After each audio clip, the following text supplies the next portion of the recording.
good my God. just Starscream. And tonight I'm going to try to play Among Us tonight. Unfortunately, I don't know where that or when. You're lagging a little bit right now. So, yeah, which is great. So now I'm going to put in.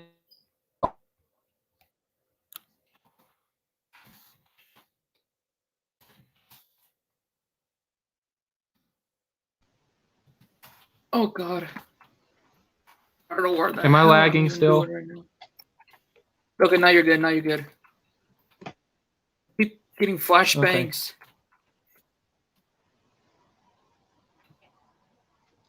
Okay. All right. I'm good now. Yeah, you're good. You're good. You're good. Ooh, statue. I found a statue again. Hey.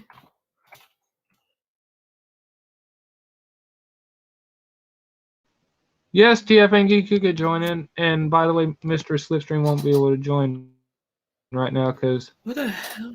Message right now she's not doing too good right now is all I can say. So you gotta definitely practice keep the her in belly prayers. ache. All I can definitely say, please.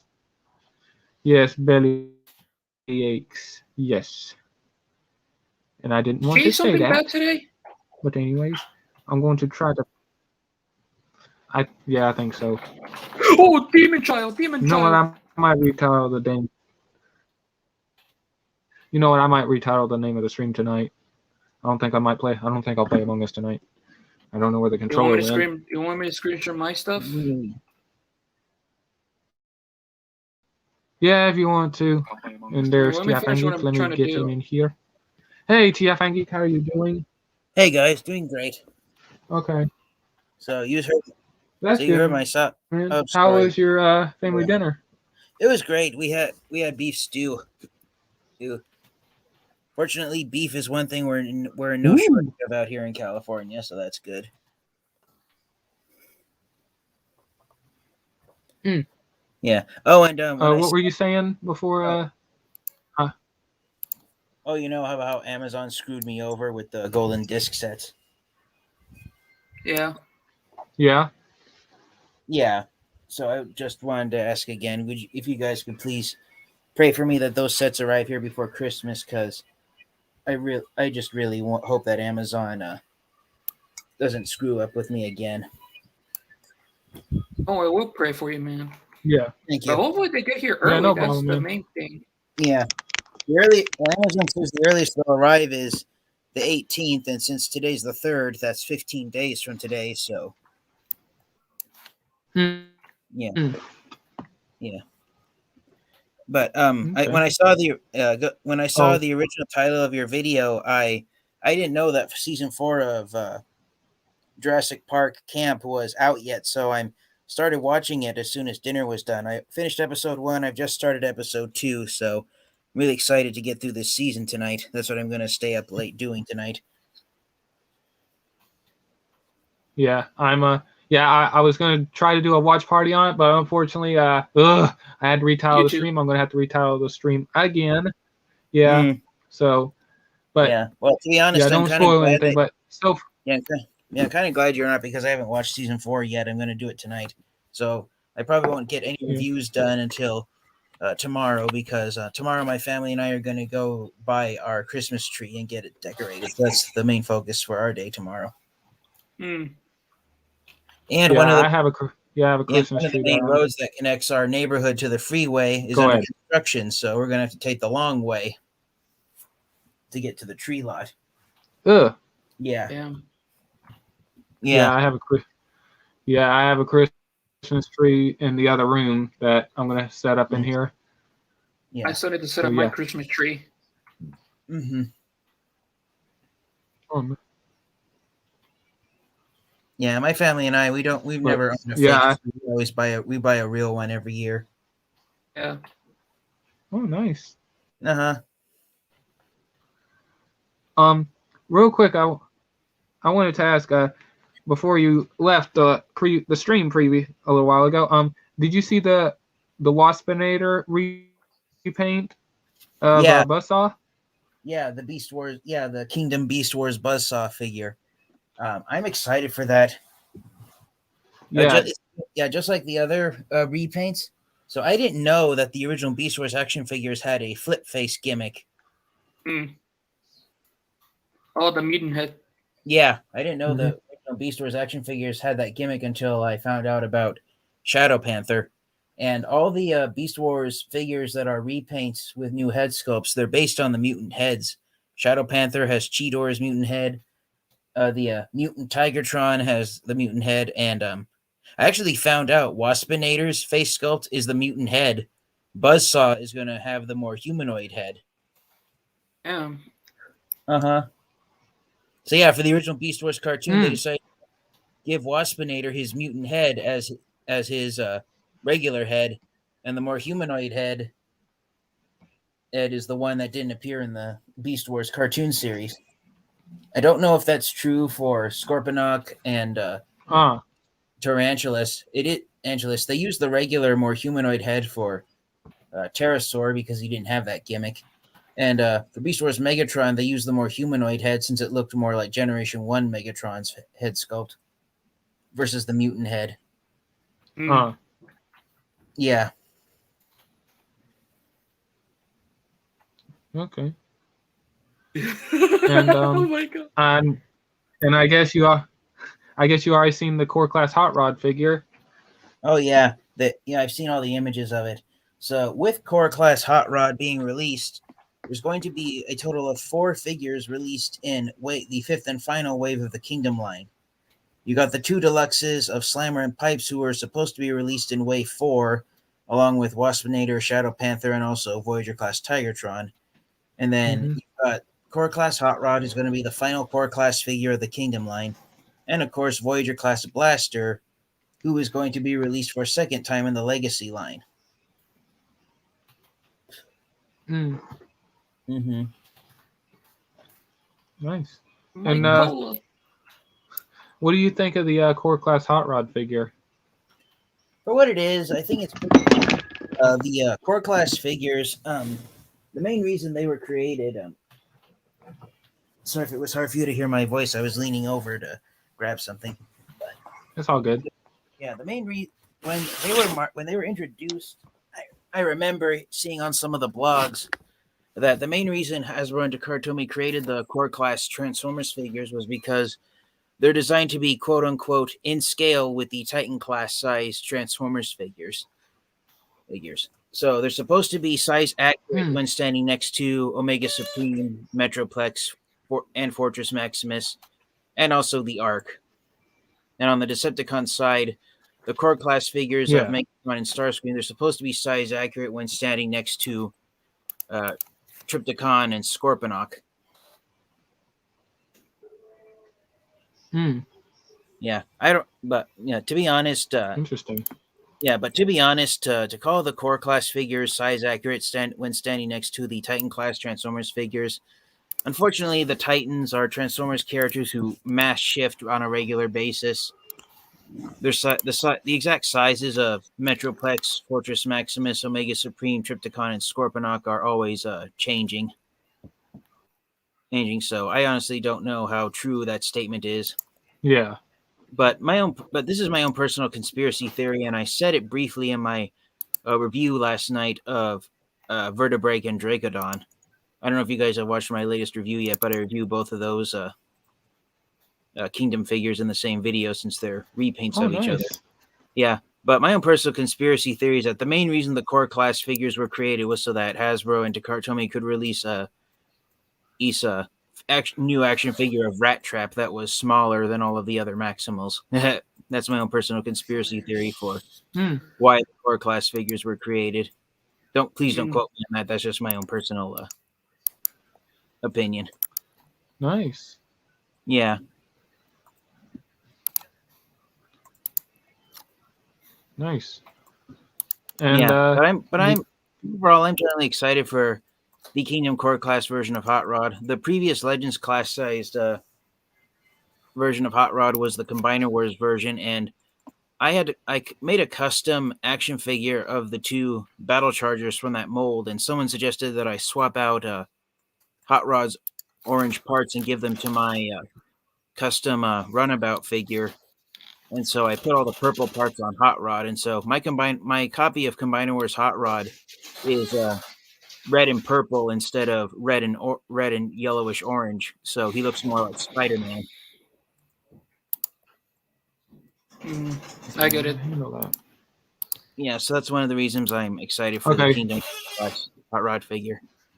All right, what was that? Sorry, I had an internet disconnection. I don't know why.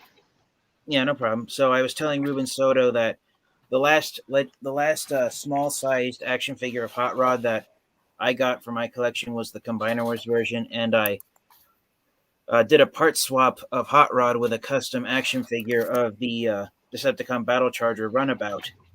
I gave Runabout Hot Rod's orange parts, and I gave Hot Rod the purple parts left over from the figure that I turned into Runabout. So my Combiner Wars Hot Rod figure, instead of being red and yellow, it's instead red and purple, so it looks more like Spider-Man. And speaking of Spider-Man, the new Spider-Man movie will be coming out in the next 2 weeks, and me and Mr. Slipstream will be going to watch that, so I'm definitely excited. So hopefully, that trip will turn out pretty good. Yeah, I've never really been too much into Marvel superheroes. Spider-Man is my favorite hero from Marvel Comics, but I've never been as much of a fan of Marvel as I have to DC. I don't know why, but I've never really caught on. I know that feeling. Yeah. Trust me. If I had to list my favorite characters from Marvel comic books, my favorite heroes, Spider-Man's number 1, Captain America would be number 2, the Hulk would be number 3. And then number 4 would have to be Wolverine, and number 5 would be Deadpool. Those are my top 5 favorite superheroes from Marvel Comics. Okay. Or, excuse me. Nice. Yeah. Yeah, I'm going to send a quick text. I'll be listening. Let's see. Where's that statue? Mm-hmm. There it is.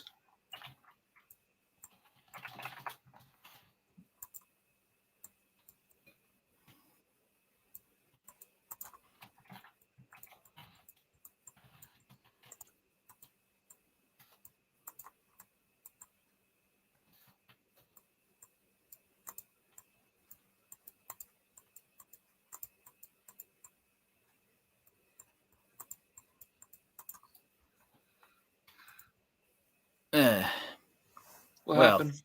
Oh, nothing. I was just trying to think of something to break the awkward silence that we have sharing between the three of us. Yeah. I don't know. I shall break the silence. Well, I shall break the silence. I don't know if I told you guys, but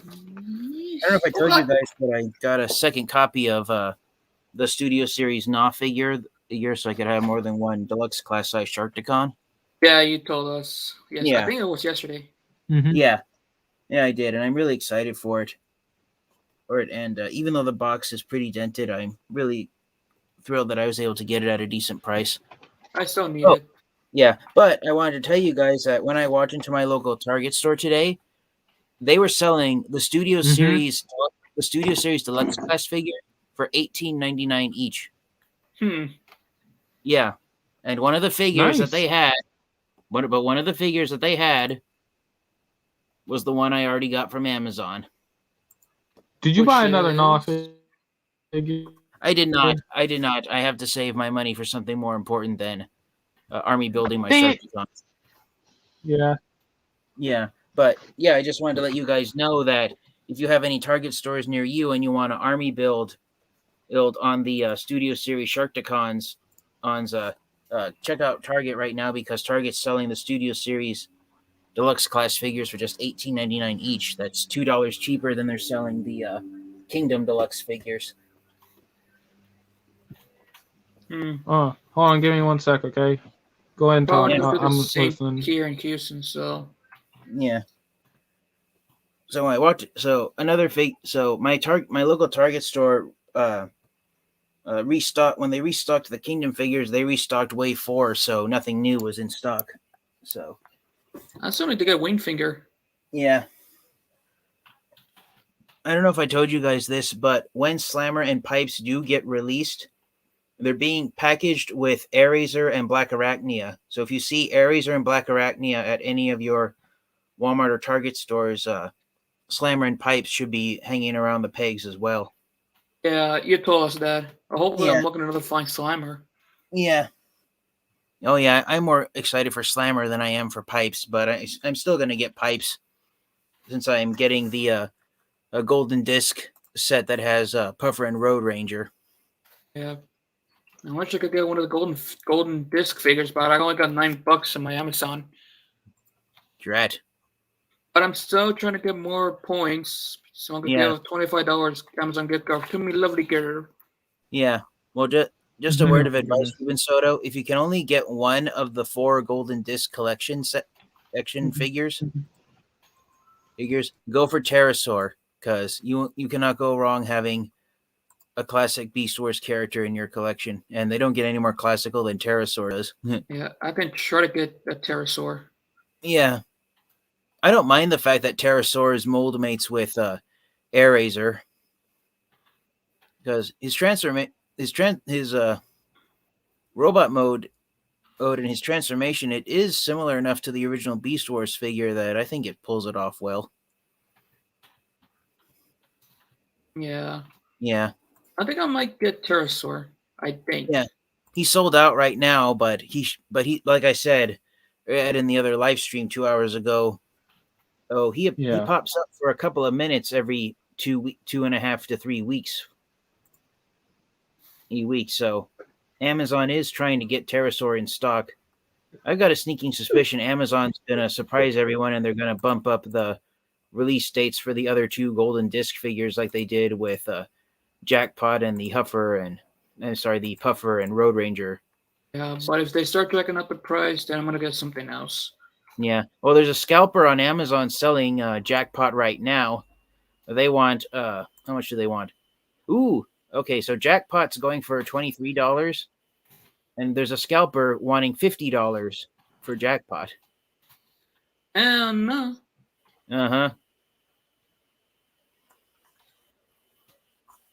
Yeah. So there's already scalpers who are selling the Golden Disc figures for double the retail price right now.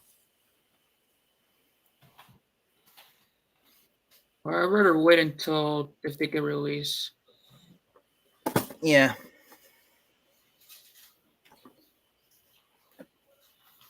Okay, let's see here. There we go.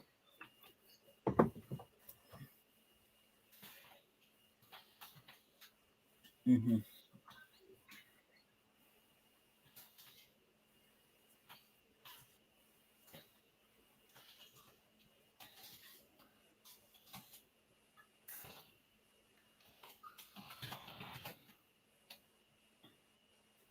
Oh man, come on, jump faster. Oh, another video game giving you trouble again? I'm trying to looting the assault rifle, but they're too heavy. Oh, okay. I can't even barely jump. And if you guys hear sniffling and all that stuff in the background, Mr. Slipstream's crying right now, so just keep in prayer for her. She's going through some emotions right now because this is literally a bad month for her right now. Yeah, no problem. Yeah, it's already becoming the 1-year anniversary when she lost her kid. Yeah. Not crying. But yeah, go ahead and continue. I'm listening. I have my screen share on.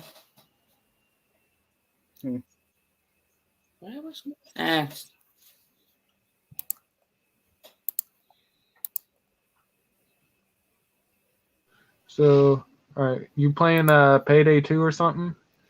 Yep. Found the last statue I need, and I need to find the others.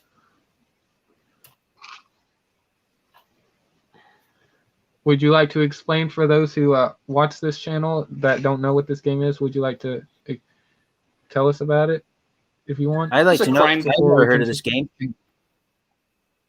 Oh boy, it's a crime game. I'm just gonna go in all out crazy. Hmm.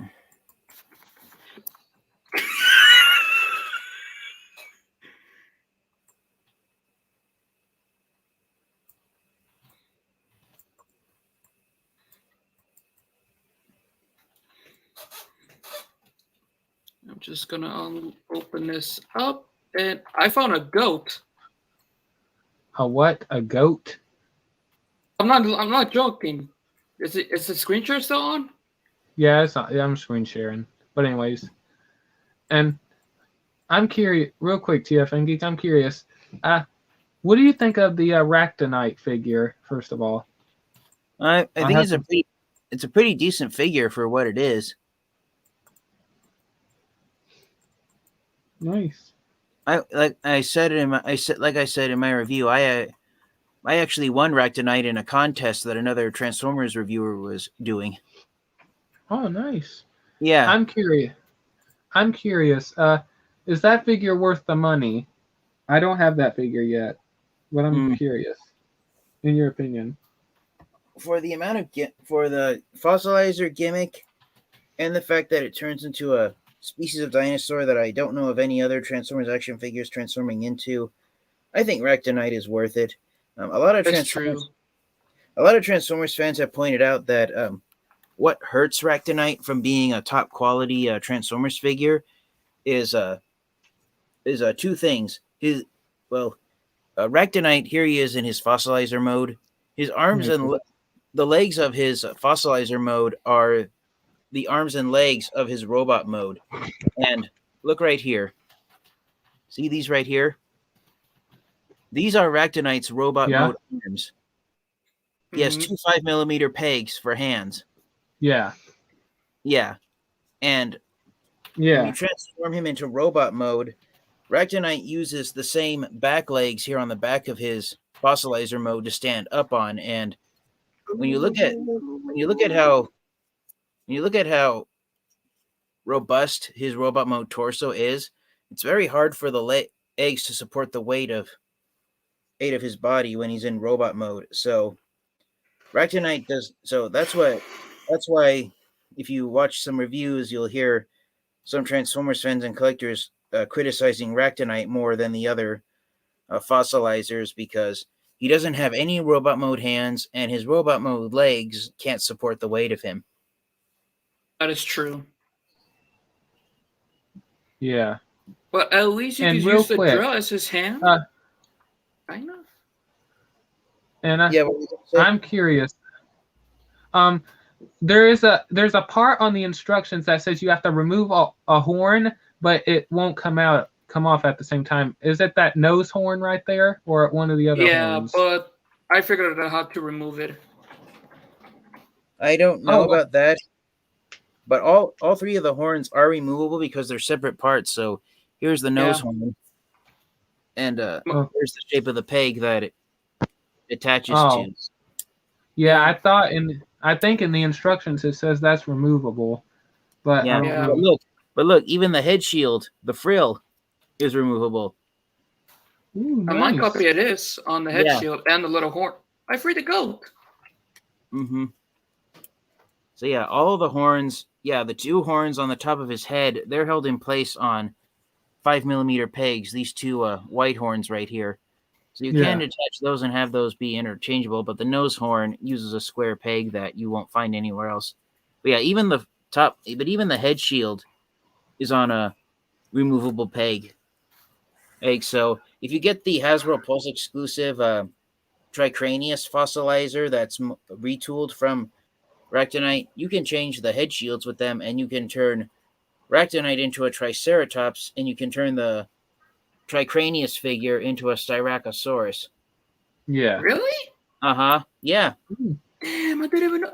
I thought my copy with on the head horn was kind of a bit loose. So I used a little bit of Crazy Glue to make sure that the peg doesn't come out. I didn't shove it all the way in before No, Ruben Soto. It's designed to do that as part of the fossilizer's main gimmick of forming skeletal weapons that the other Transformers figures can use.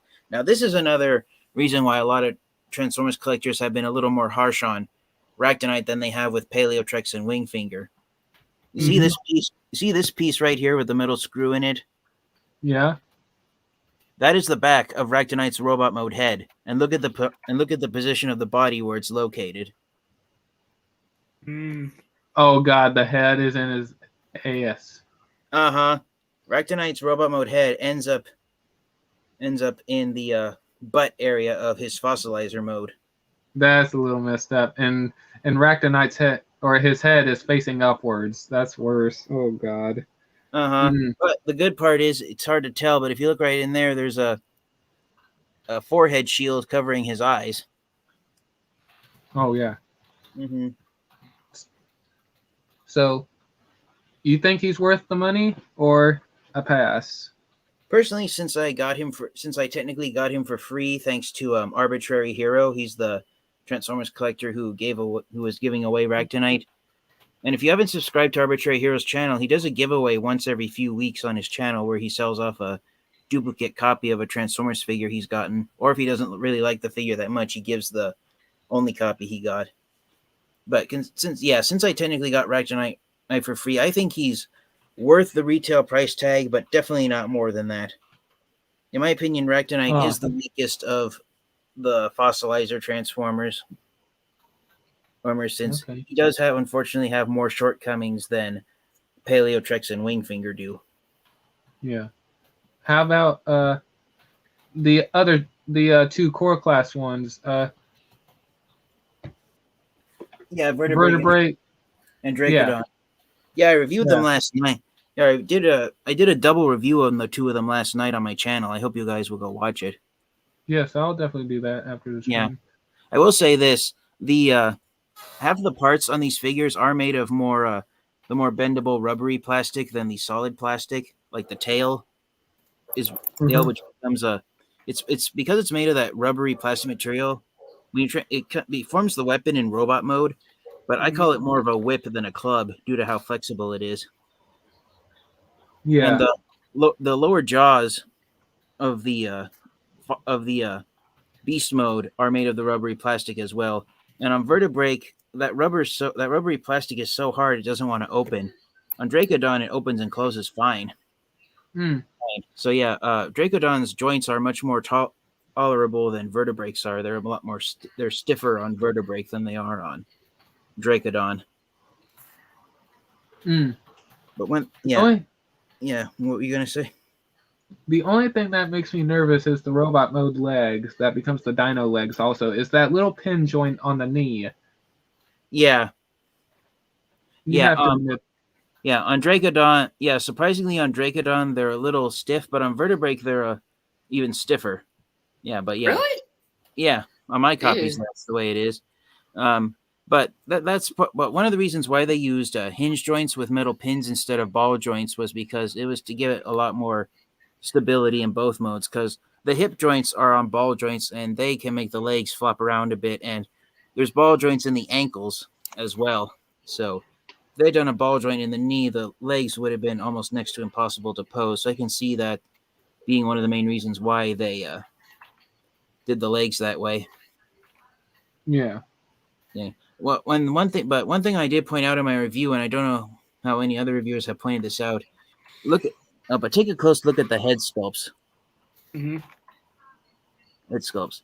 There's scales sculpted in on the tops of the heads of both these figures. Oh, I thought you were gonna say they're both different. No, they're that's the thing. Dracodon is a straight up repaint of Vertebrake. The only difference between them is that on the Transformers Wikipedia, it's been brought to the attention of fans by Hasbro and Takara Tomy. Vertebrake is a female character who is a Predacon.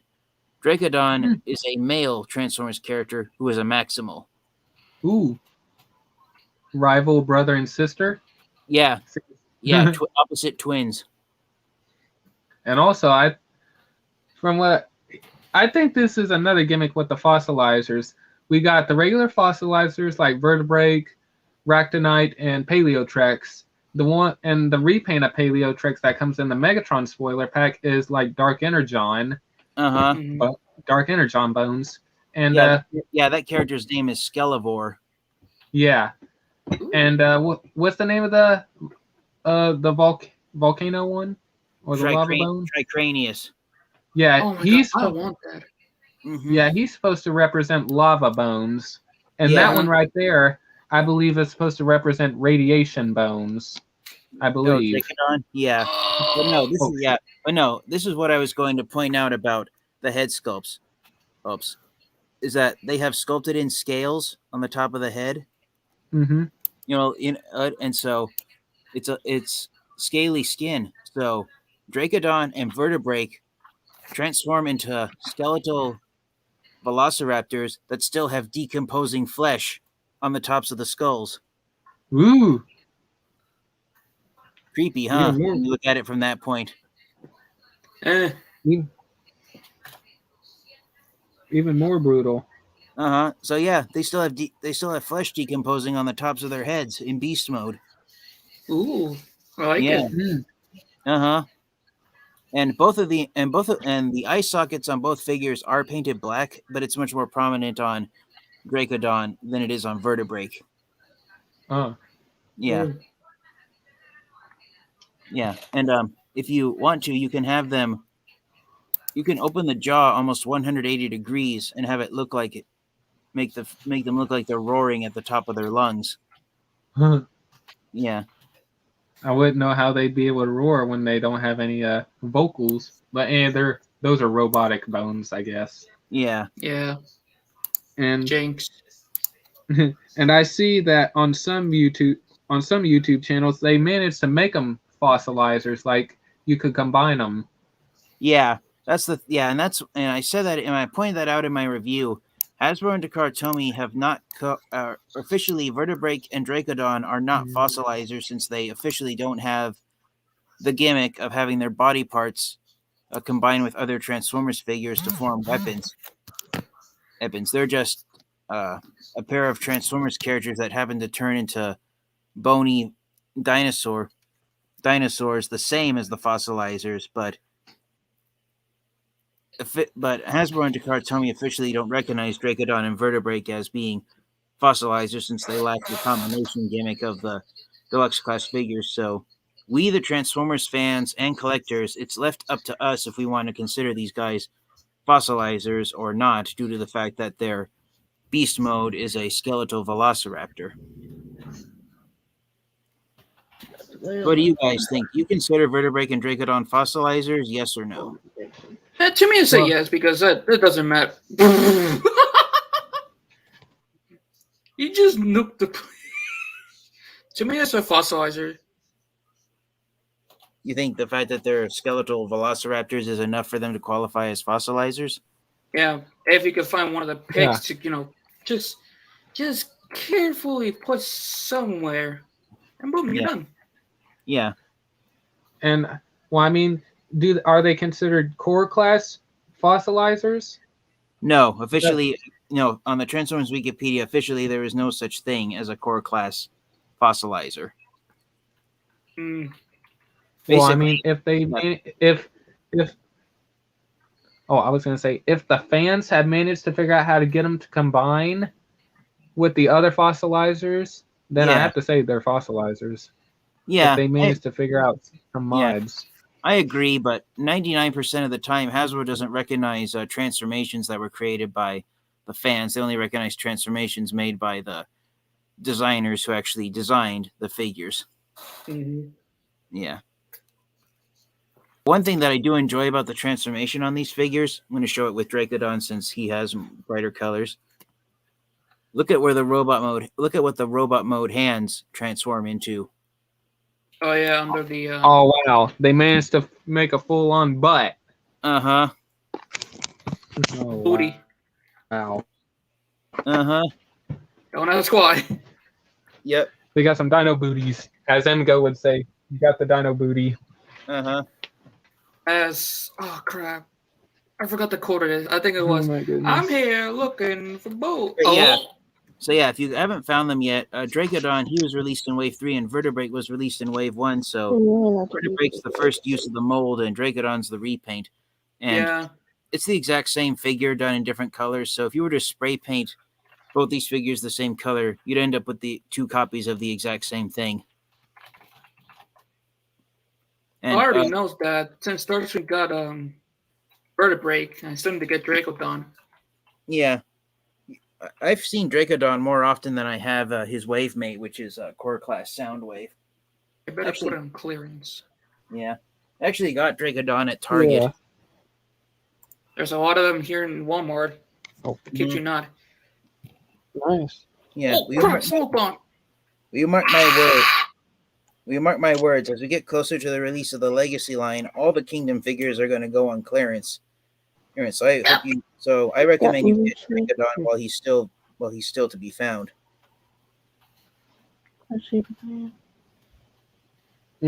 I'll definitely keep that in mind. Mm-hmm. But yeah, but if you don't count the exclusives, and if you do decide to, if you're, in your opinion, Dracodon and Vertebrae are in fact fossilizers, there have been 5 fossilizers released at mass retail in the Kingdom line: Paleotrex, Vertebrae, Ractonite, Dracodon, and Wingfinger. Mm-hmm. I hope they make another reprint of Wingfinger. Yeah. Just make a new character and that's it, of a fancy color.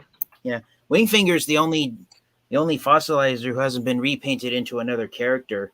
Paleotrex was used to make 2 more fossilizers.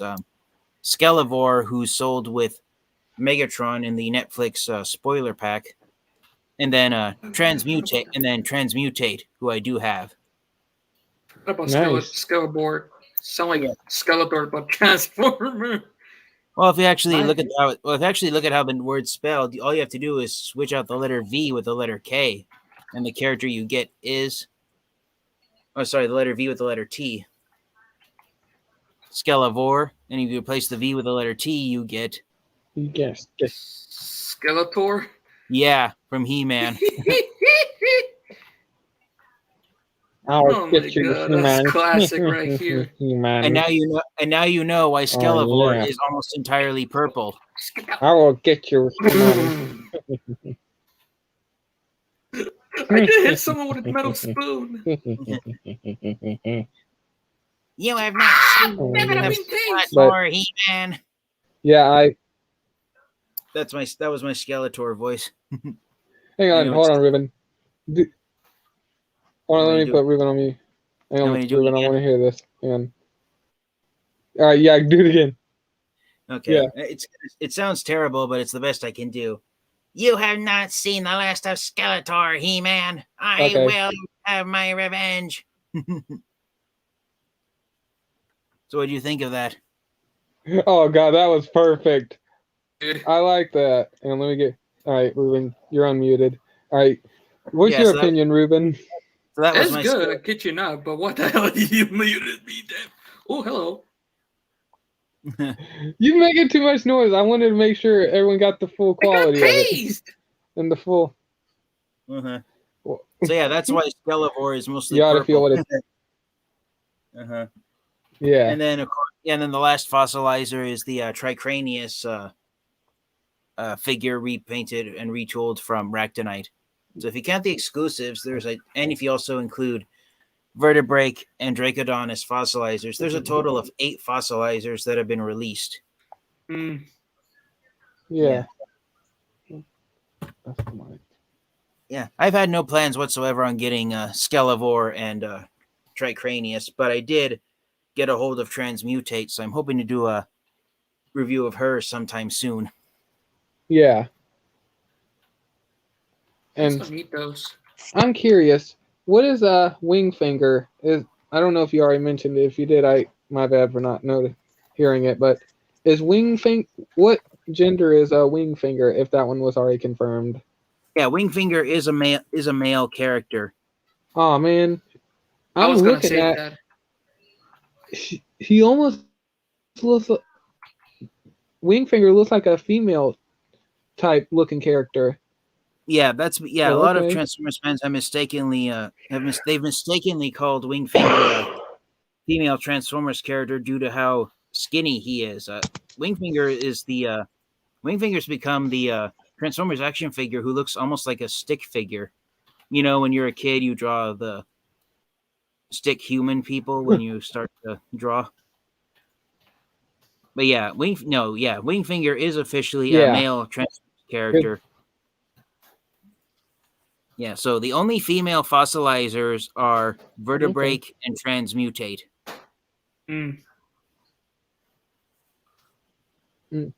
I'm curious, considering one of my histories dealing with Generation Selects figures, namely Chromar. Yes. Have you looked at your Transmutate to see if there was anything missing or if it was fully there? I haven't opened her out of her box yet, so I haven't looked yet. But from the reviews I've watched of her, there haven't been any major QC issues with Transmutate, such as parts missing or being broken. And some Transformers collectors I've seen, they've said the joints on Transmutate, they're easier to handle than Paleotrex has been. I didn't even notice that. Yeah. Ooh, so cups. yeah. But yeah, from what I've seen, Transmutate is just as fantastic, if not even more so, than Paleotrex.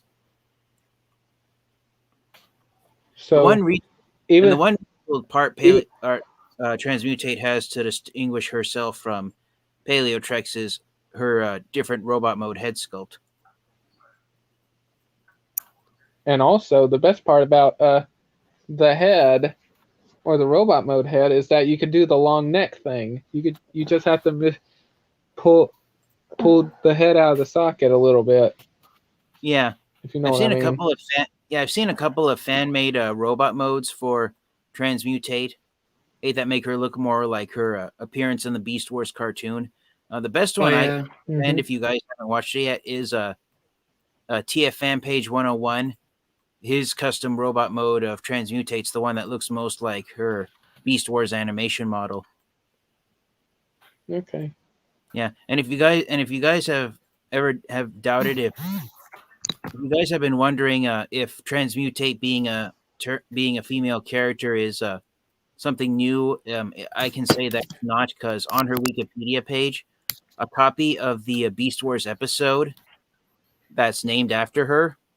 A copy of the original script of the episode with Transmutate was found, and in the dialogue in the script for the episode, the production staff used female pronouns to describe Transmutate. So Transmutate has always been a female Transformers character.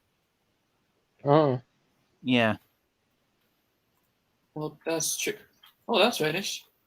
To be honest, I think Transmutate, correct me if I'm wrong, I don't know how many of you guys will side with me with this, but Transmutate is one of the weirdest, if not the most unusual, female Transformers character or robot character in Transformers history. I agree. Correct. Unless there's another one that'll rival that. Well, the only one I could think of would be Striker, due to how muscular she is. Oh God, Striker. Striker, the She-Hulk of the Transformers. Yeah. Oh God, yeah. Nothing to see here. I'm burning this money right here. Oh God, Ruben. Anyways, yeah. And I'm curious, TF and Geek. I know you're not a collector of these. If you are, then just correct me if I'm wrong. But have you seen the 3 Super 7 figures of Retgar, G2, Megatron, and Tarn? I do not collect the Super 7 figures, but I did see on TFW 2005 the photos of them. To be honest, I have no excitement for any of them. Not even Tarn. I'm still waiting for the day when Hasbro announces that they're going to release a fully transforming action figure of Tarn. And if you visit Tarn's Wikipedia page, he's a fairly tall Decepticon, so Tarn has to at least have a Voyager class-sized Transformers figure, if not Leader class-sized, for him to be fairly size accurate compared to other Transformers. Yeah. I'm going to say this, even though each Super... Go ahead, please. Go ahead. Yeah, I was just going to say this. I hope Hasbro announces that they're going to end the Cyberverse line by releasing a Voyager class-sized action figure of Tarn in the line, even if he's an exclusive. Yeah. I mean, I'll say this. Can you imagine if we don't get a Tarn figure, Yeah.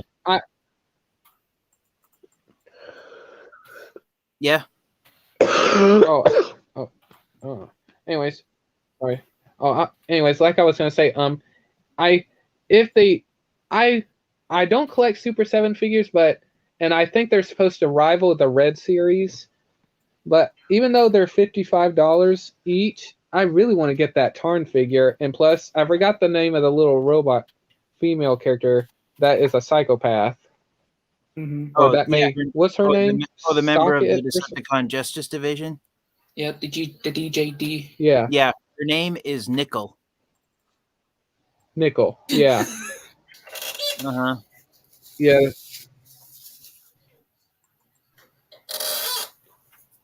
Yeah. But yeah, I wouldn't mind getting that Tarn figure. And also, can you, real quick, is there something about that removable face? Like, he has like his symbol on his face, but then when you remove it, it's a mask. Is there a story behind that? Yeah. I noticed that he was wearing a mask. Yeah, I can't remember the highlights of it, but Tarn's original face was damaged in battle, and he basically, to set an example of how this has been the thing with Tarn. His mind is once a Decepticon, always a Decepticon. And if you decide to call it quits, then Tarn will vanquish you. Mm-hmm. And so what Tarn did after his face was damaged, it's basically the equivalent of plastic surgery. He permanently welded a Decepticon symbol the same size as his head over his face. Mm. Even though it is removable, Tarn designed it so that it couldn't be removed, and Tarn's the one Decepticon who's always enforced the policy of once a Decepticon, always a Decepticon. But in the most brutal way possible. Yeah, the most gruesome way possible. But yeah, like I said, I wouldn't mind getting the Tarn figure. I mean, I don't know how big it's gonna be. Let me look real quick. Hold on. 7 inches. Yeah, they're gonna be the height of a deluxe class figure. Oh, okay. But yeah. Oh shoot, got a little bit of lag there. That's all right.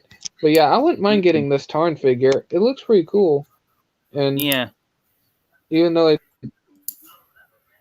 since it comes with some extra accessories, but like I said, I do hope we get a Tarn figure. But if you want a fully transforming Tarn figure, you're gonna have to buy a third-party figure. Yeah. Of that.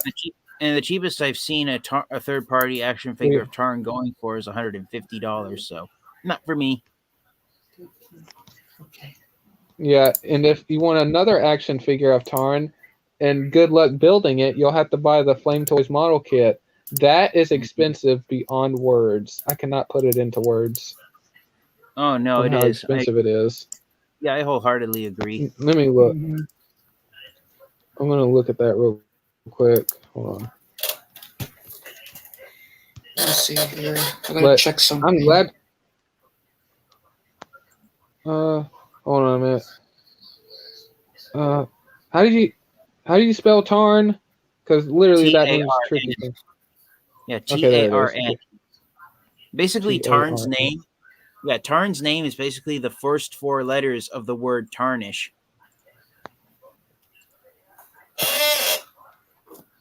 Oh, nice. Yeah. So, like, the moment you run across Tarn, he's going to tarnish any chance you have of still being alive.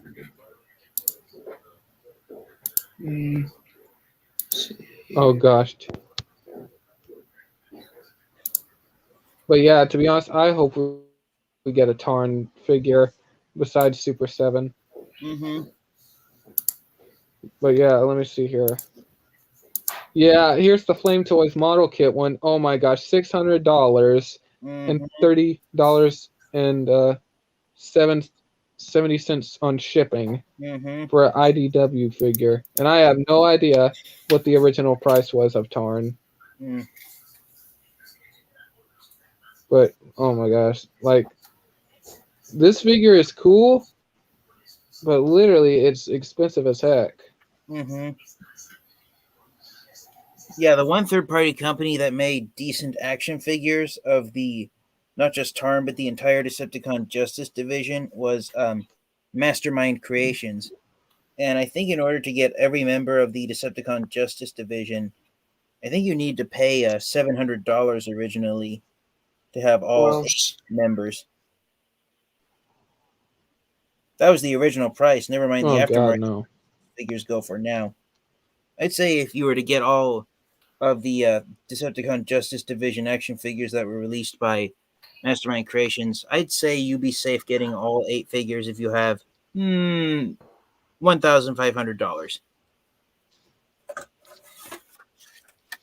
Oh God, no!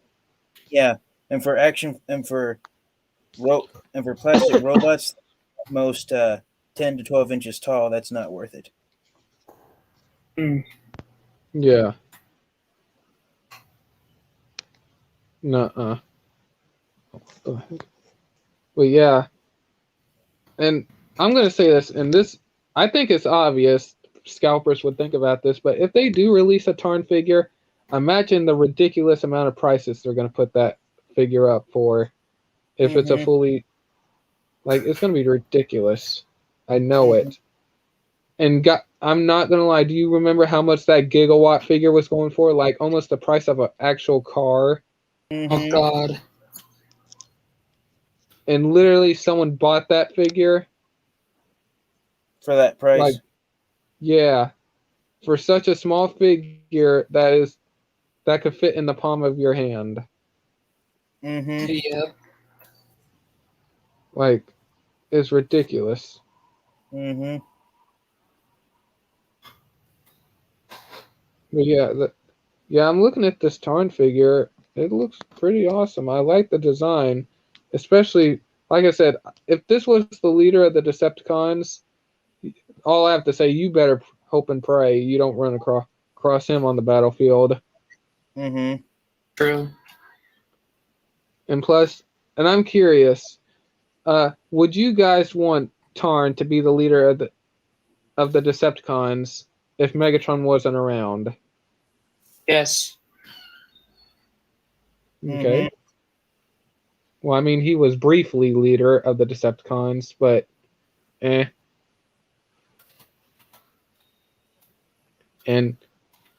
But man, and it seems like Tarn is getting the spotlight now ever since Cyberverse came out. Same like for Nightbird. Ever since Nightbird has been announced for Rise of the Beasts, she's been getting the spotlight in Cyberverse. Same for the Mercenaries. They're going all out with the Mercenaries. The first time we see the Mercenaries is in Earthrise, or excuse me, Siege, Earthrise. Well, they didn't appear in Kingdom. But, and then, I better stop that. Anyways, and the next time, then we get some set photos that Scourge has mercenary logos in Rise of the Beast, and then now they're going all out in Cyberverse with the mercenaries. And now Trypticon is a mercenary, so I don't know what they're going to do with. I guess they didn't want Trypticon to be a Decepticon, so they had to do something with them. Yeah. But it would have been cool if we got an Autobot Titan. Actually, we pretty much got Autobot Titans already, so I guess it was fair they give us a bad guy Titan this time. Yeah, because when you think about it, in the G1 franchise, there are only 2 Decepticon Titans, Trypticon and Scorponok. Yeah. I'm curious, in Cyberverse, if you had to choose between Trypticon or Scorponok to be a mercenary, which one would you guys have chosen? I would have chosen. I personally would have chosen Scorponok because I don't think Trypticon has the intelligence span For his depiction in Cyberverse, they boosted Trypticon's intelligence. Oh yeah, that's true. To make him like an average Cybertronian. Mm-hmm. Yeah, I'm gonna have to rewatch that episode. But okay. And Ruben, what about you? Who would you go with? I'll go with Coker. No. I'll go with Trypticon. But it's funny because what? It's funny because he was he was like acting like a normal person.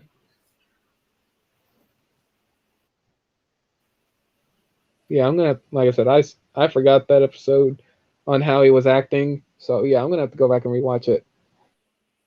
And plus, I would have to say Scorponok because, well, I mean, Trypticon was cool. It was cool to see him, but I also want to see what Scorponok would have looked like also. Yep. Oops. Plus, at least you could have a robot mode and a vehicle mode, or a beast mode, I should say. Burn Maximus. Oh no.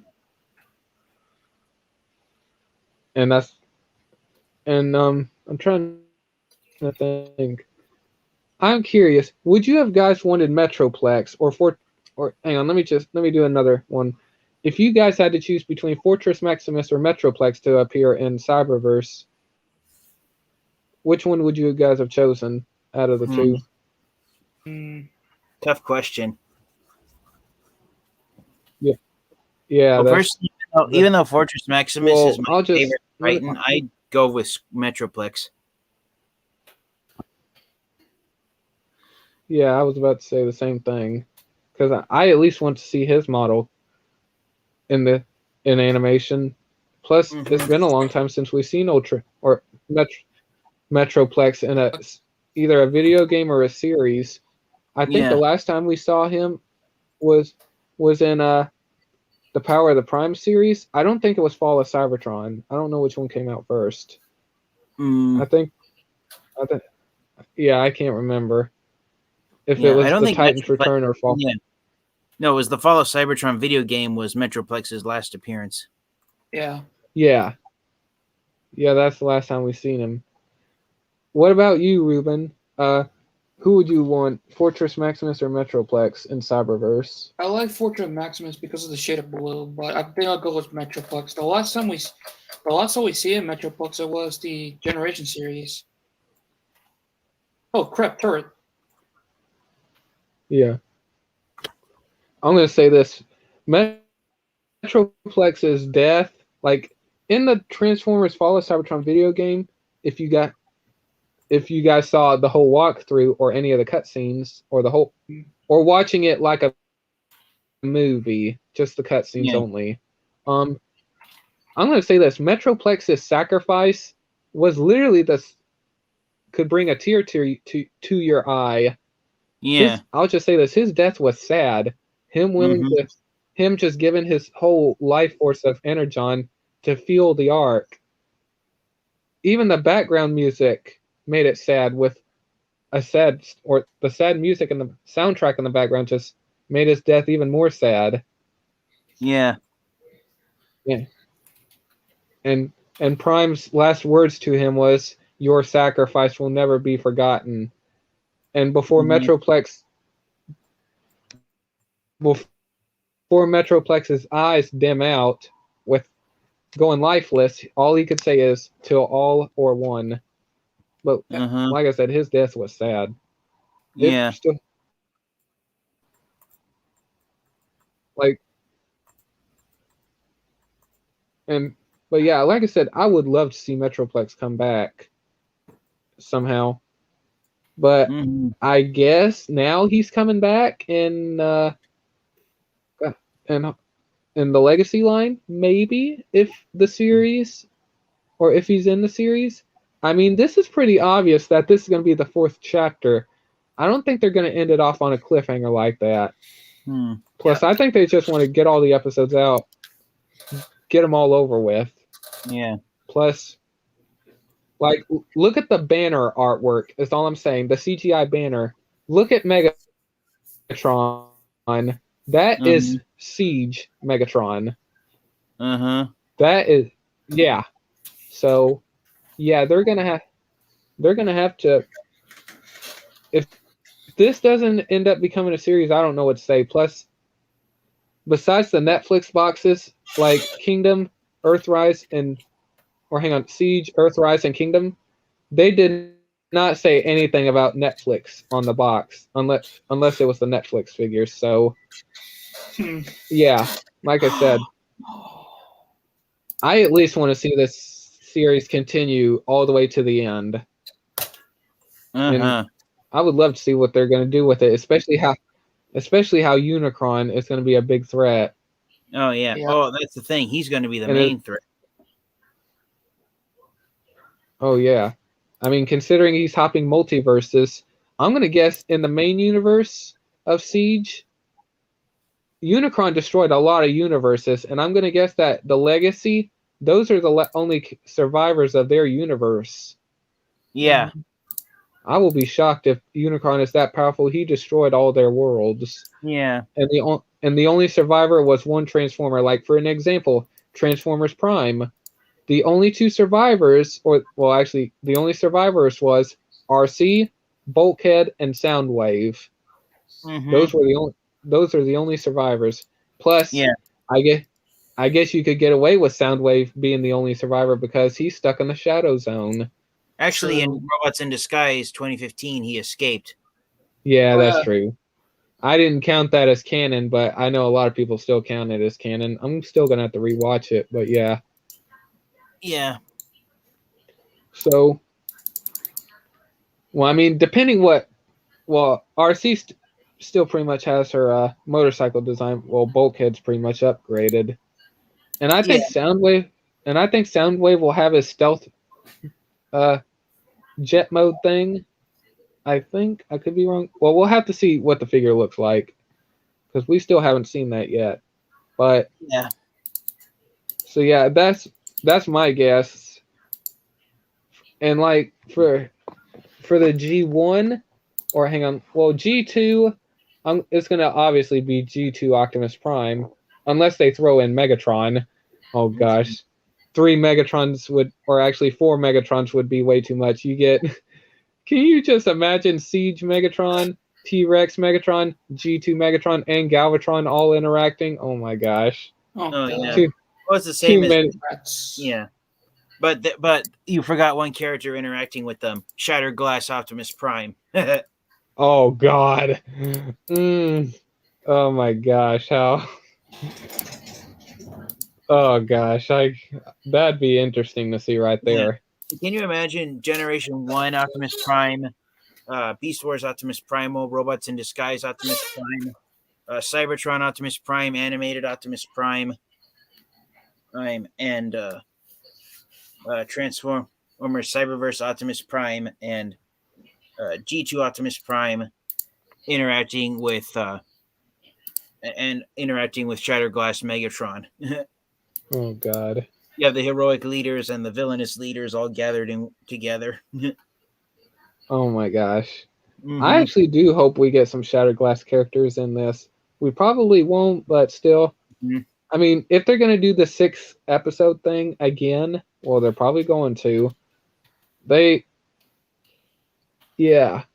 And plus, I mean,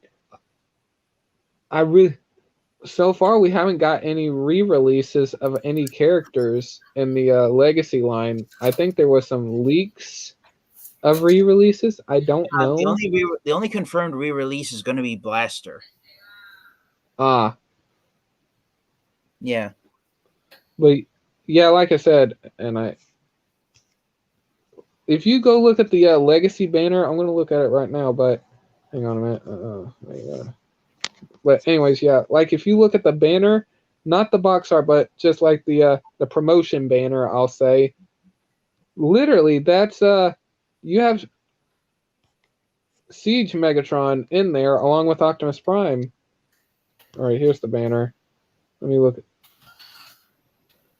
Because I mean, if you look at it, Megatron's back, and that's literally the same backpack Siege Megatron has. So yeah.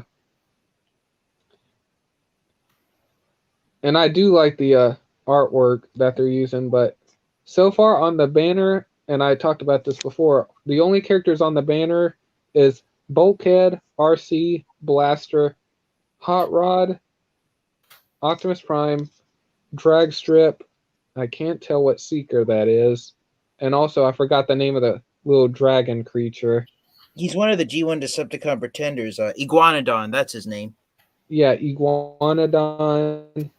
And you got Kickback and Siege Megatron. And I'm looking at the colors of this Seeker. It's not Starscream, so I think it's actually either Thundercracker or Skywarp. Yeah. But then again, it's also the color of this banner. So yeah. And also, I just noticed, if you look at the Autobot side, they're surrounding Earth. But if you look at Megatron's side, it looks like a desert planet. I can't tell. I can't tell what that is. I can't tell. But yeah, but like I said, that's Siege Megatron, and I think that's enough to convince me to say that this is part of the Netflix series. And so far, I haven't heard anything about the series coming out. But I mean, if they got the toys, they have to do something with it. Yeah. You know what I think the planet behind the that's under the Decepticons, I think that might be oh darn, I just had the name and I lost it. The planet that the Decepticons made their headquarters in season 3 of G1. Not Kaon. Can't remember. Is it the planet? Is it the planet right behind Megatron's back? That tan one? Think so. If you're looking at the banner. Yeah.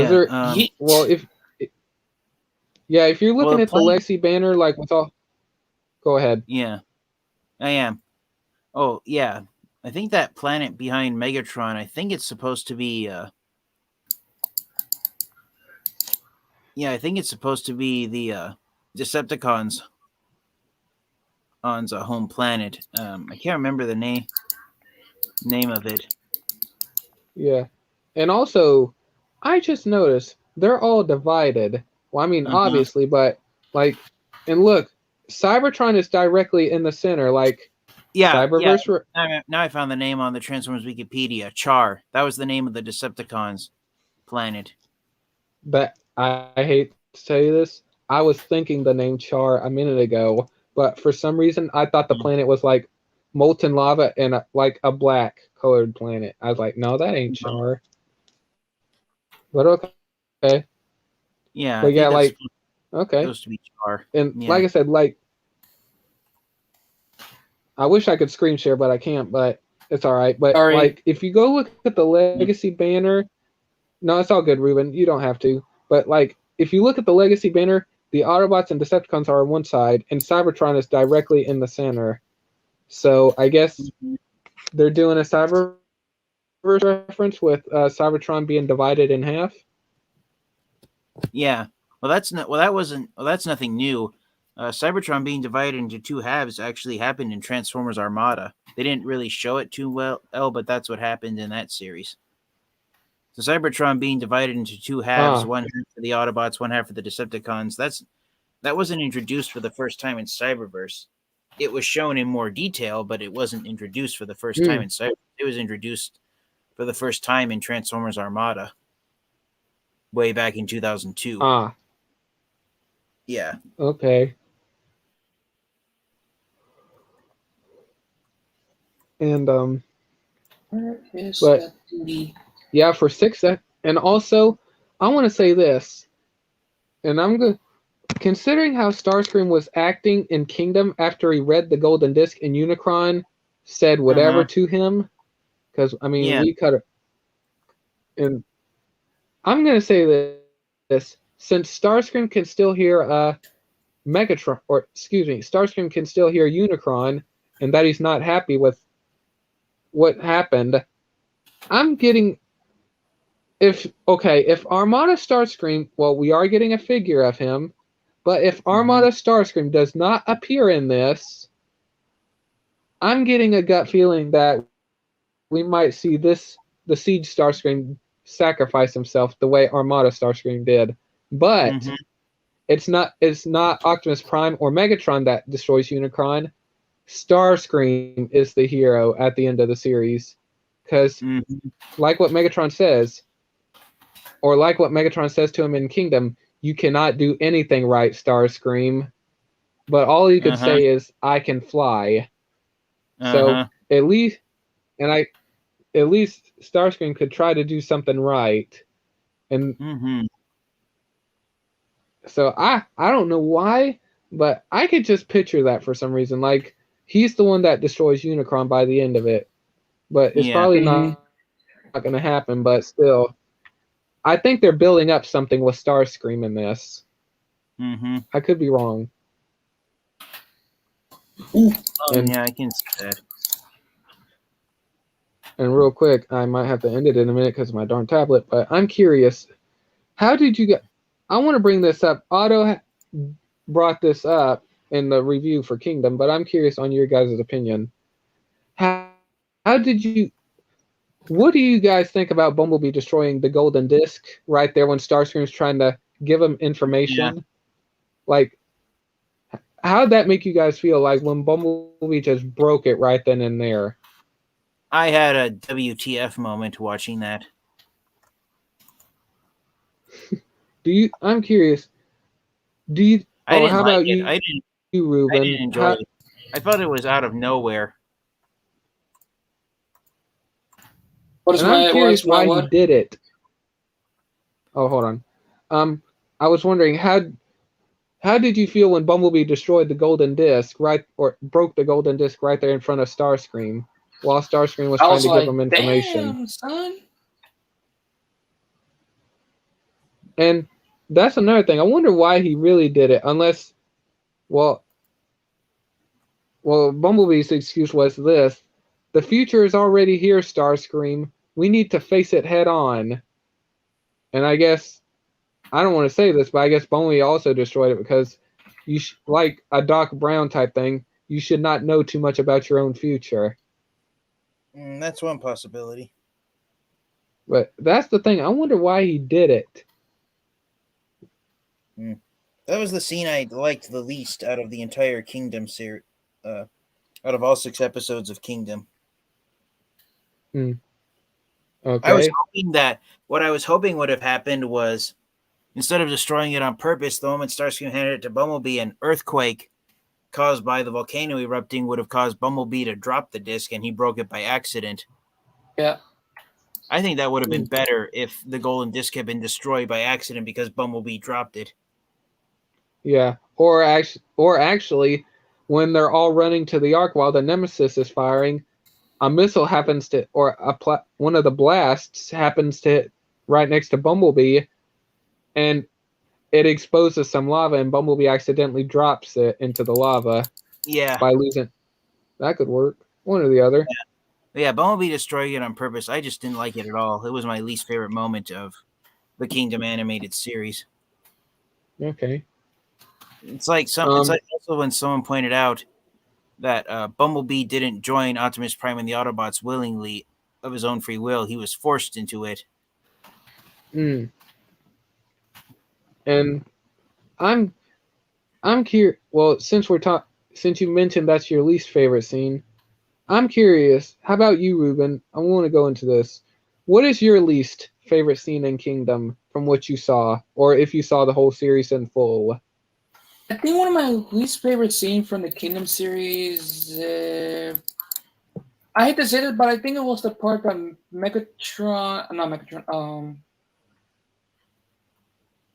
think it was Ultra Madness and Prime. It was like, oh, come on, I thought they're gonna like kill each other for this, and I was like, woo. Oh, yeah. And that version, but then that wasn't the real Ultra Magnus. It was the I know it was an illusion. Yeah. That Captain Warner's guy. Oh, there he is. Yeah. Okay. My least favorite. Yeah. Go ahead. What was your least favorite scene? Ghost of the Master Starscream. I'm gonna have to think on that one. Let me think.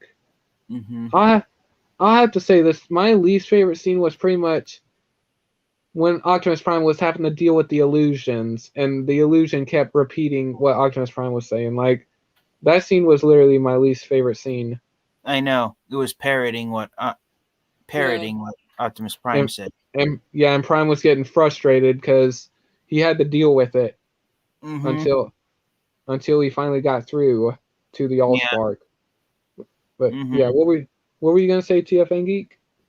Yeah, I didn't like that scene either. I'd say that was my second least favorite scene after Bumblebee breaking the golden disc was the Allspark. And essentially, what I got watching that scene with the illusions was that the Allspark was punishing Optimus Prime for sending it off into deep space all by itself. Yeah. Yeah, that's true. Yeah. And yeah, I'm going to save the favorite part one for last, but what is the scene you hated the most or you guys did not like the most?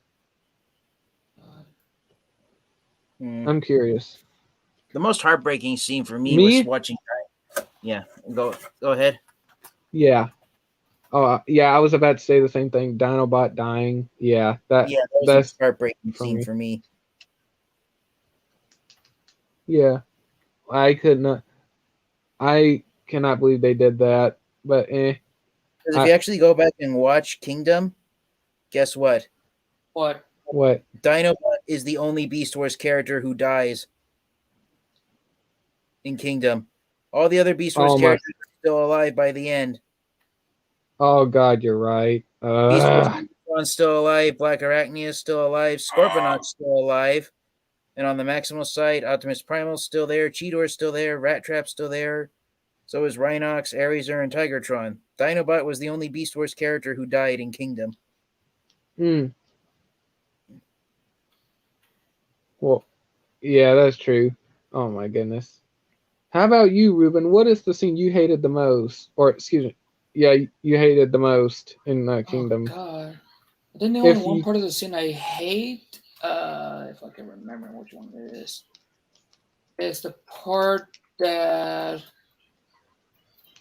I think it's the part that it's like during the it's like not Megatron. That was a good part. Hands down, that's the good scene on the Kingdom series. I think the one part I hate was during the the Autobots and Maximo just standing outside, just arguing each other. It's like, bruh. Oh yeah.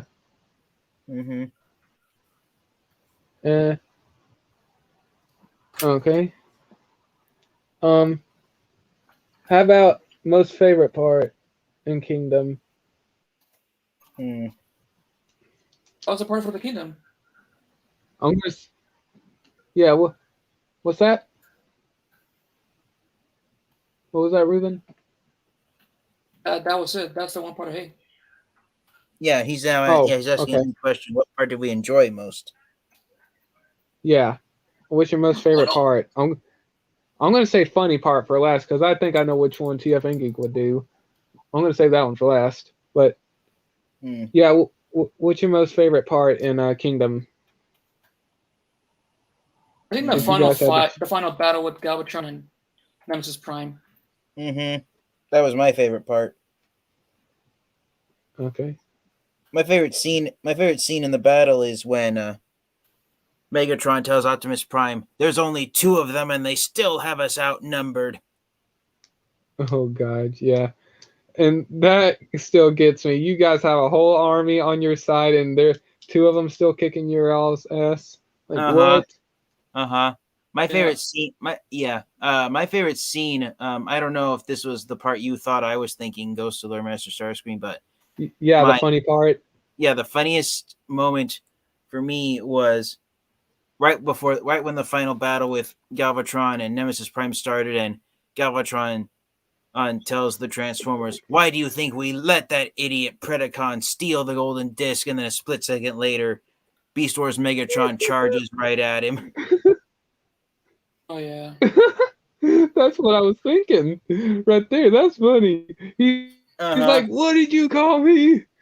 It's like, oh, Beast Wars Yeah, Megatron. he wasn't having it. He was not going to be called an idiot by Galvatron.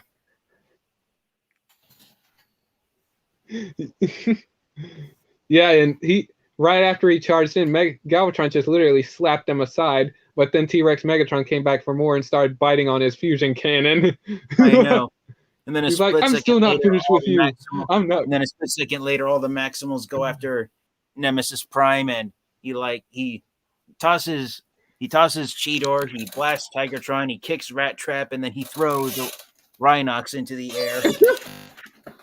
I'm sorry, him kicking Rat Trap was funny. He's like, "Ooh, a rat! Get it out of here!"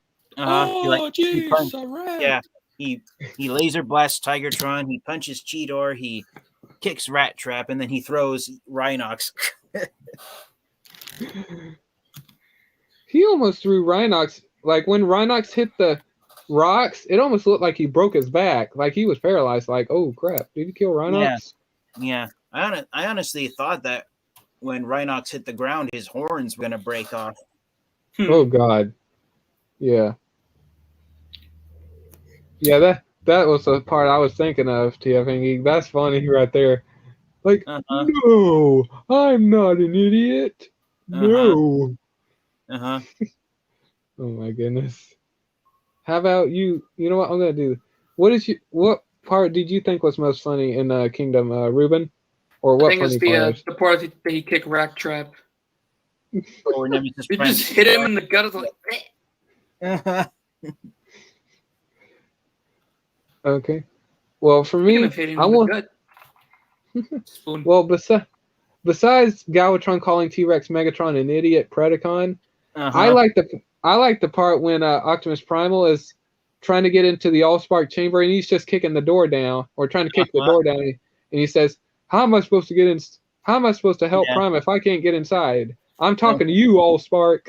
And later on when the Maximals and the Autobots are distracting T-Rex Megatron, if I was a disembodied Spark, this would be a whole lot easier. Then Dinobot comes and just gives them, yeah.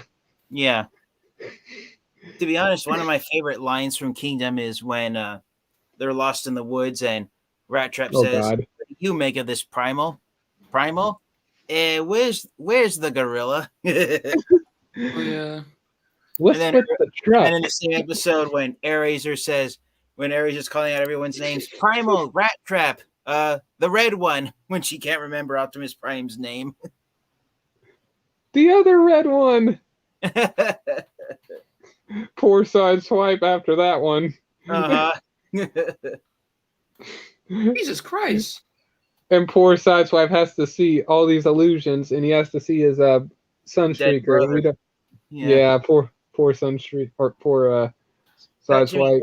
That to me was another heartbreaking scene, finding out that Sunstreaker died. That's why he didn't appear in the series at any point. Yeah, and it makes you feel bad for Sideswipe a lot more because he lost his brother in the war.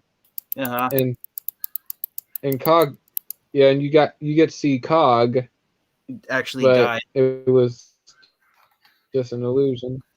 Yeah. That was sad right there in Earthrise, Cog dying like that. Oh, yeah. And also, I do want to... Here's a funny one. Go ahead. Yes. Go ahead. No, I'm going to wait until go ahead. I'll say no. It. Okay. I was just going to say the character whose death creeped me out most, and out of the entire War for Cybertron trilogy, the character whose death creeped me out most in the Netflix series was Double Dealers. Oh, God. I mean that scene, my jaw literally dropped when Double Dealer's talking to the Transformers, but then all of a sudden there's a tentacle coming from the back of his head, and you realize that the Quintesson judge killed Double Dealer and was using his lifeless body as a marionette puppet. Gross. And when Boneley says, "Is he even still alive?" he's alive as long as I need him. No, I don't. I think it was pretty much dead. I mean, if Decius has those his tentacles have little sharp needle type things, or little not, or thorns. I'm gonna call them. No, they're supposed to be needles. Yeah, if he has like little spikes, I'll say that. If he has spikes at the end of each of his tentacles, and Decius stabbed him in the back of the head with one of those, he's pretty much dead. Yeah. Like at that point, there's just a big hole in the back of Double Dealer's head. He's dead. I know. I know. Double Dealer ended up being turned into a ventriloquist dummy. Oh, and speaking of the mercenaries,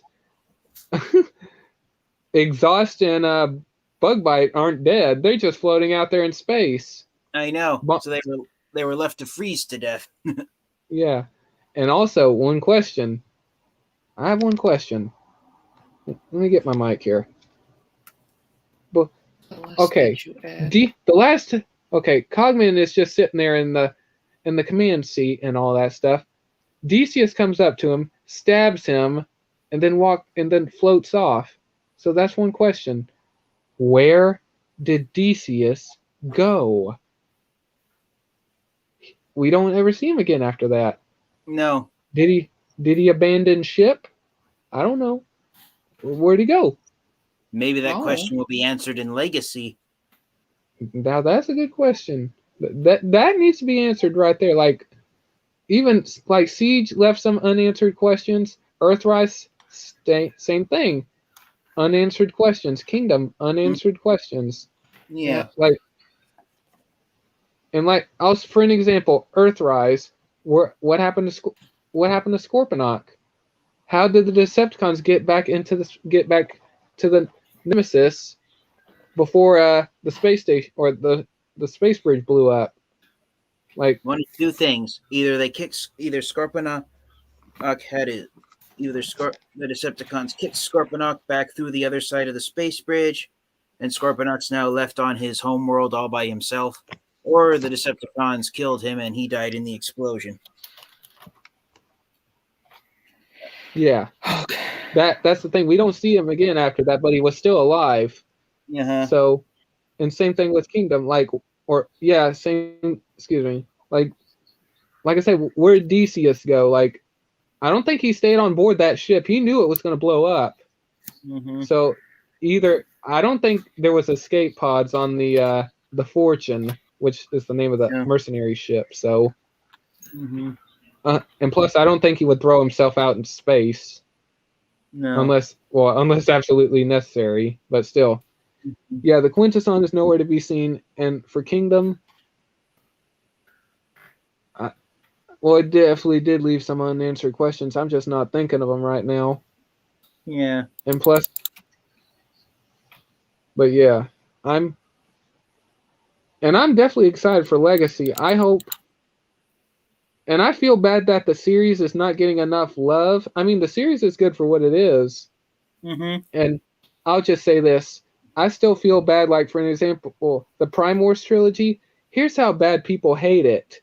They said this. I'm not going to name names. Plus, I forgot the YouTuber's name anyways. But he said, and I quote, "I would not recommend this series for any Transformers fan or a new beginner to Transformers." Like, you know what I mean? Like, I was like, wow. Mm-hmm. Like, literally, the Prime Wars trilogy just does not get enough love. I mean, look at the cast. Like, you said it yourself, like, there's returning voice actors from G1, and also you have an actor that played in Power Rangers in the series. And and also an actor that is going to be coming back for Rise of the Beasts.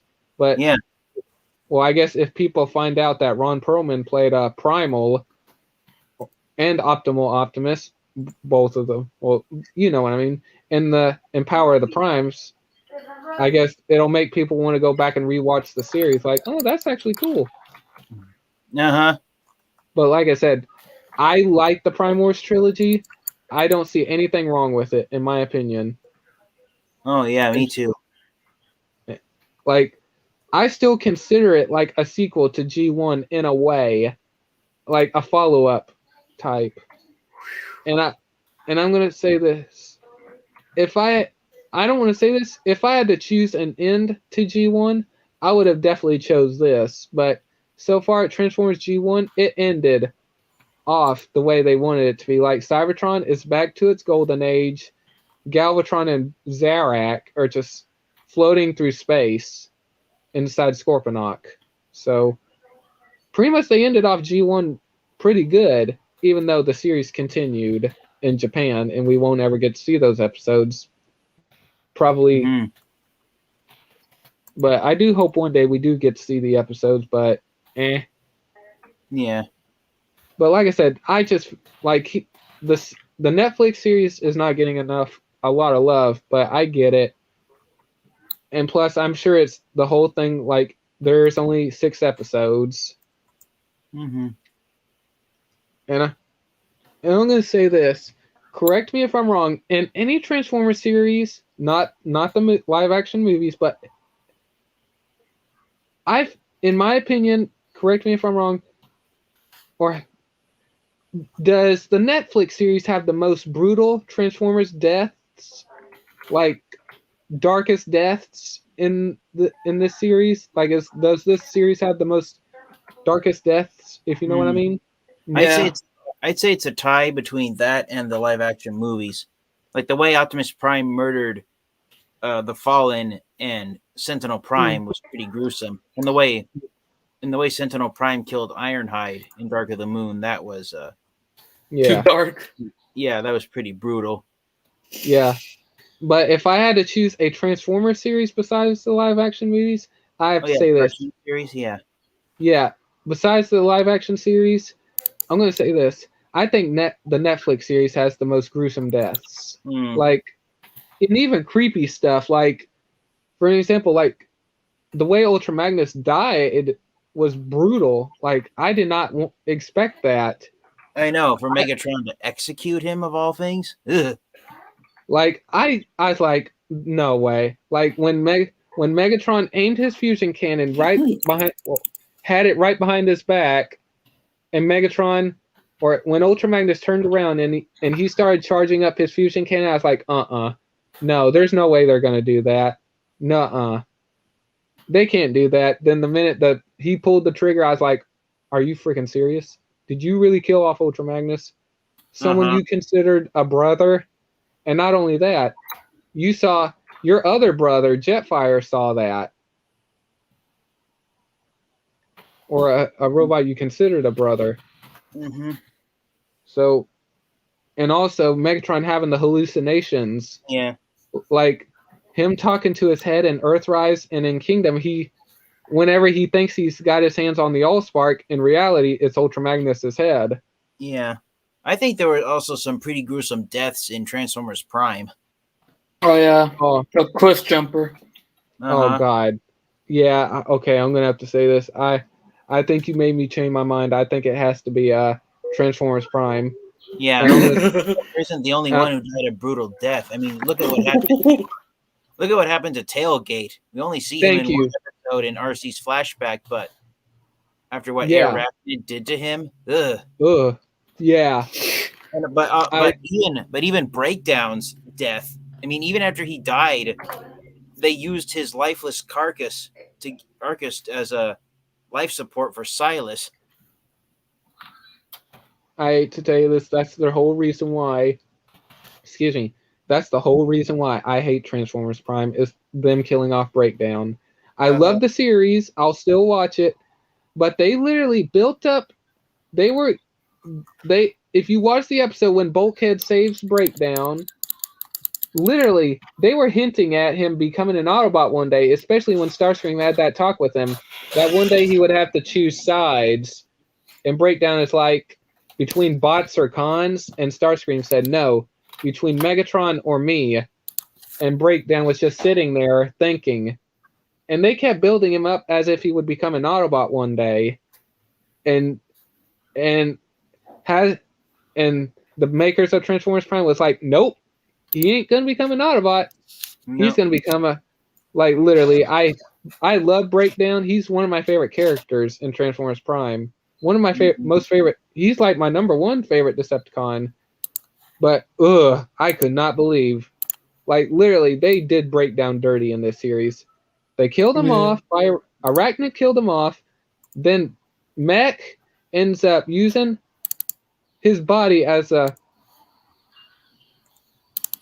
pretty much to keep their boss alive. And not only that, here's what Silas did. Whenever he got his new body, he killed his soldiers right then and there.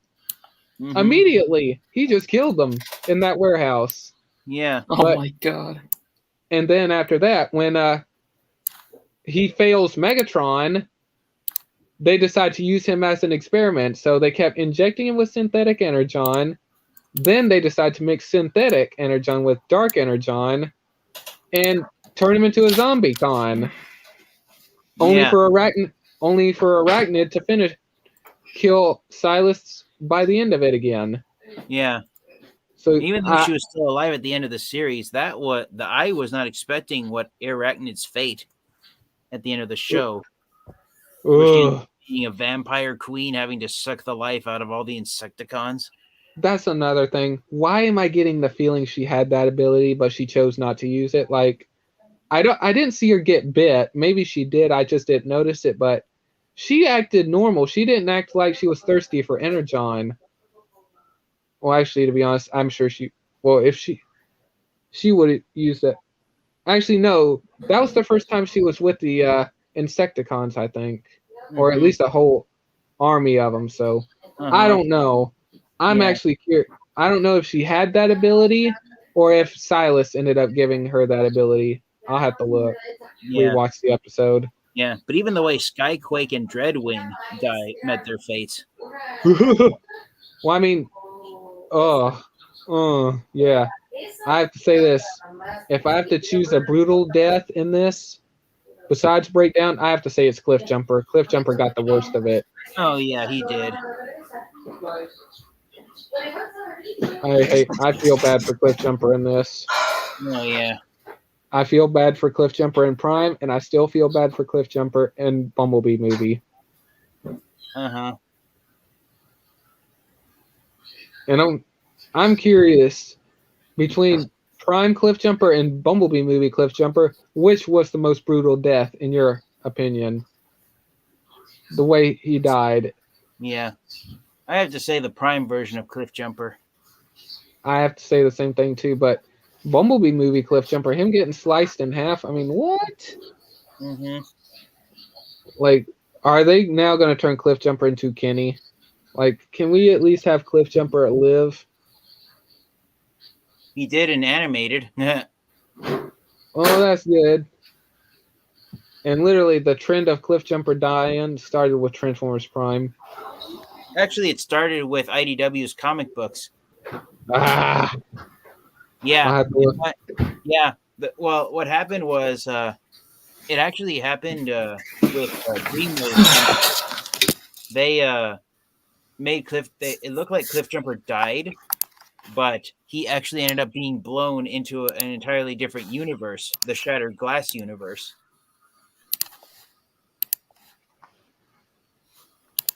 Yeah.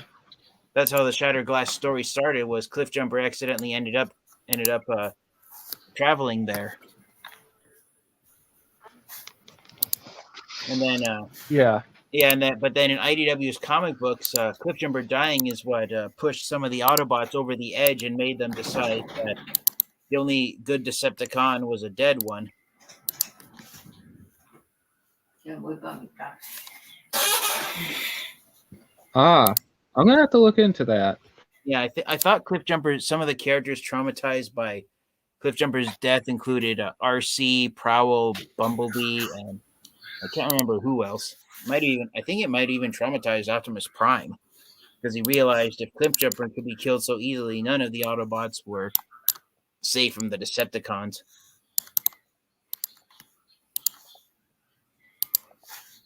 Man, I'm so tired right now. Yeah, I think we're all ready to call it quits. It's Ghost Real Master. Yeah. Have you removed the word ghost from your name? Yeah. Nah, I tried I tried to fit my whole title in the little banner thing, but I guess it only will take so much letters. But I'm gonna have to try to.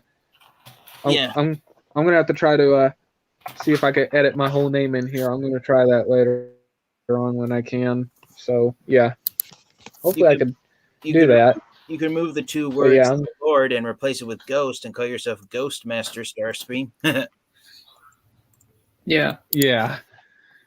But and real quick before I end off, well, actually, you know what? Hold on. You guys, you pretty much say that when you guys share where they can find you. But would you guys like to share where they can find you and upcoming reviews or stuff you guys got going on? Sure. So I'll start. You guys can find me here on YouTube. You can find me on Discord. I love to talk everything Transformers. I got some reviews coming up. I'm gonna review the Kingdom Wave 3 figures, Trax, Wingfinger, Beastwar, Scorponok. I'm hoping to finally getting around to doing a video review of this guy soon. The Origins. Oh yes. Yeah. I hope you do, man. Go ahead. And if I have the time this week, another Transformers action figure that I want to do a review of is this character. Oh. Transmutate. I still need that. Yeah. You can still find Transmutate for decent prices on Amazon and also GameStop's website. If you're interested in finding her. Nice. Yeah. So I made a list. Yeah, I made a list of all the Transformers action figures I still have to do reviews on, and out of a total of 48, I have reviewed 20 of them, so I'm almost halfway done. Oh, good. Well, I hope you get them all done before Christmas, and I know that's what. And which figure are you going to review next? I forgot. Or what's next on your list? I'm deciding if the ones I named off, I'm deciding if I'm going to review a Wingfinger next and complete the fossilizers, or if I'm going to do a Origins Bumblebee or Trax. Okay. Yeah. All right. Yeah, I'll definitely have to go check out your the videos you uploaded when I get done here. Yeah. And anything else, Jeff and Geek? That's it for me. Thank you for having me on here, Ghost of Lore Master Starscream. And once again, if you guys please pray for me that my Transformers the Transformers I ordered from Amazon, the Golden Disc figures, if you guys could please pray for me that they arrive before Christmas, because I was hoping to have those by Christmas time after Amazon announced that the new release date for them was December 1st, but then they canceled them on me. Yeah. Well, I'll definitely keep in prayer for that. Yeah, thank you. I continue to pray for you guys every night. Oh, thanks, man. Mm-hmm. And yes, definitely prayers to you, man. And you, Ruben? Well, I'm too tired, but the one thing I'm gonna say, I am selling my stuff on Steam, so check my Instagram, and that's it. Okay. And well, for me, definitely keep Mistress Slipstream in prayer. This is going to be a tough month for her. And yeah, I think that's pretty much it for me. And yeah. And as always, you can find me here on YouTube, obviously, at the Ghost of Lord Master Starscream. Same for my Instagram, Discord, or my Discord page, and let me think. And TikTok. And hopefully by tomorrow, I will try to do a watch party on Jurassic World Camp Cretaceous Season 4. I'm sorry I wasn't able to do it tonight. Unfortunately, my Netflix would not load. So, yeah, I was like, well, great. I guess I'm going to have to change plans then. So, yeah, hopefully I'll be able to do it tomorrow. And I hope the series will well, I know there's going to be a Season 5, or from what I heard, that's confirmed. But I do hope the 4th season is pretty good, TFN Geek. Oh, yeah. As soon as we're done here, I'm going to binge watch the whole season. Hopefully, I'll be able to finish it before I go to sleep tonight. Okay. All right, man. And with that, I think that's about it. I hope to do a live stream tomorrow night, hopefully, and like I said, I'll do the watch party and we'll talk about it and give our thoughts on it. And yeah, as always, everyone, this is the ghost of Lord Master Starscream saying, Seekers, transform and blast off. Good night, everyone.